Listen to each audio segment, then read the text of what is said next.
여러분, 중국은 달러가 느는데 한국은 달러가 없다. 이게 무슨 말일까요?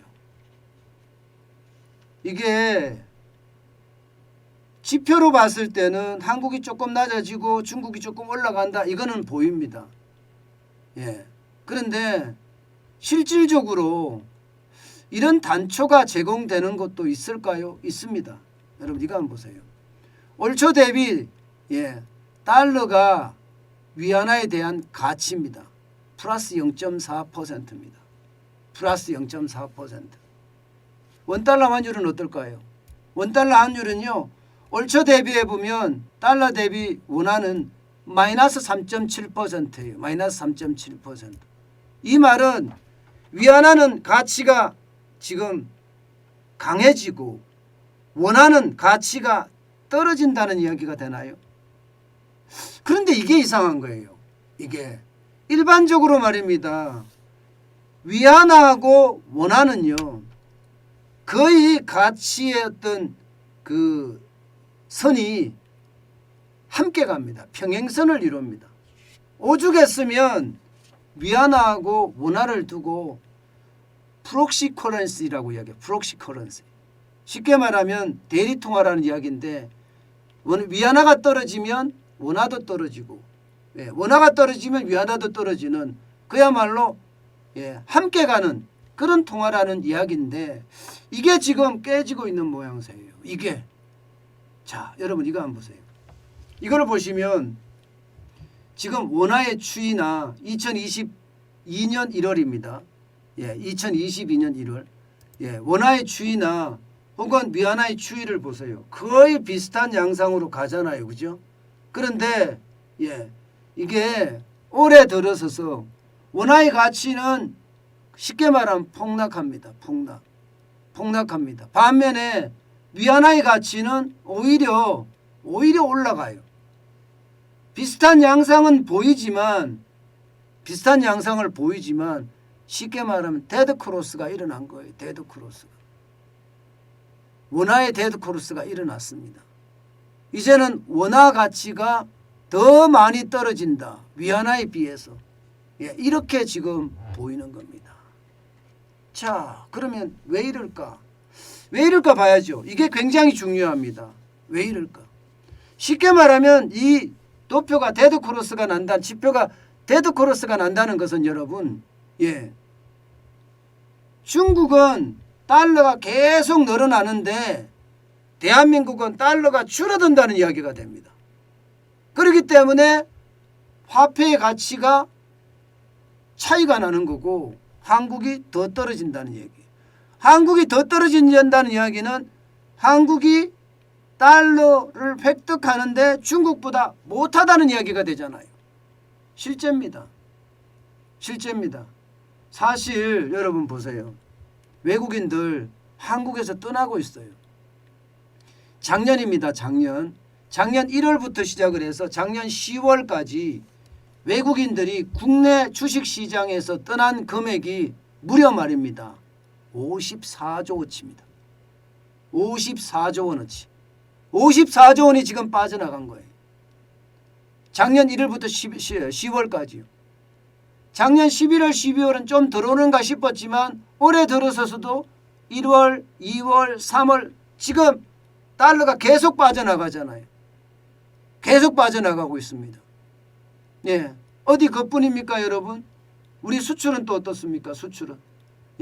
수출은 또 계속 마이너스죠. 수출이 계속 적자가 나고 있으니까 또 달러가 빠져나가고 있습니다. 달러가 빠져나가고 있어요. 그러니 우리는요. 실제 외환 보유고를 보면 지금 많이 빠지고 있어요. 실제 많이 빠지고 있습니다.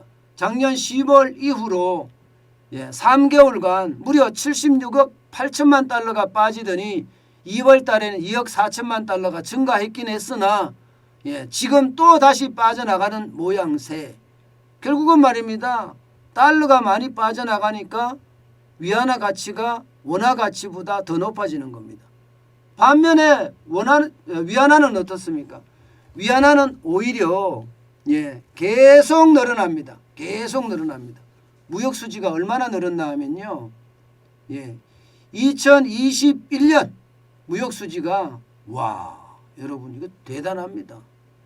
무역 흑자가 얼마인가 하면 6,764억 달러입니다. 6,764억 달러. 814조 원이. 이 정도면 여러분 대한민국 전체 수출하는 게 대한민국 전체 수출하는 게 2018년 기준으로 하면 6,424억 달러 수출하잖아요. 6,424억 달러. 2018년이 수출을 진짜 많이 했다고 하는데 중국의 무역 흑자 정도밖에 안 됩니다. 무역 흑자가 엄청나다는 거잖아요. 그죠? 그러니까 중국은 지금 보시다시피 외환 보유액도 계속 쌓입니다. 3조 2216억 달러로 쌓였어요. 그러니 위안화가 앞으로 가치가 더 올라가는 것은 어쩌면 당연한 거죠. 앞으로는요 커플링이라고 이야기해서 위안화가 오르면 우리도 오르고 위안화가 떨어지면 우리도 떨어지고 이런 문제가 아니라 위안화는 계속 오르는데 원화는 떨어졌다 올라갔다 떨어졌다 올라갔다 이렇게 반복할 수 있는 디커플링 현상이 일어난다. 저는 그렇게 이미 보고 있습니다. 그만큼 말입니다. 우리 시장에 대한 위험성이 이 통화의 가치만 보더라도 굉장히 커졌다는 거예요. 중국이 위험하다 계속 이야기를 하지만 중국에는 그래도 달러가 계속 유입이 돼요. 쉽게 말하면 외국인들이 중국에 대한 투자를 계속 늘린단 말입니다. 그런데 우리나라는 오히려 있는 투자도 지금 빼갖고 나가고 있는 실정이라는 거예요. 그만큼 우리나라의 위험이 그만큼 커졌다는 겁니다.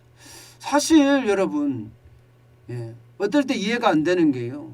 중국같이 사회주의적인 나라 국가의 어떤 한마디에 모든 게 좌우되는 나라 이런 나라에 투자가 늘고 대한민국처럼 자유민주주의의 시장경제를 숭상한 나라에 투자가 줄어든다는 건 솔직히 이해가 안 되죠. 표면적으로는 그렇습니다. 그러나 안을 들여다보면 우리나라가 중국보다 더하다는 그런 개념이 생기는 겁니다. 그만큼 문재인 정부의 기업을 옥죄고 기업에게 세금을 많이 때리고 기업의 경쟁력을 갉아먹는 일들이 많았다는 뜻이 됩니다.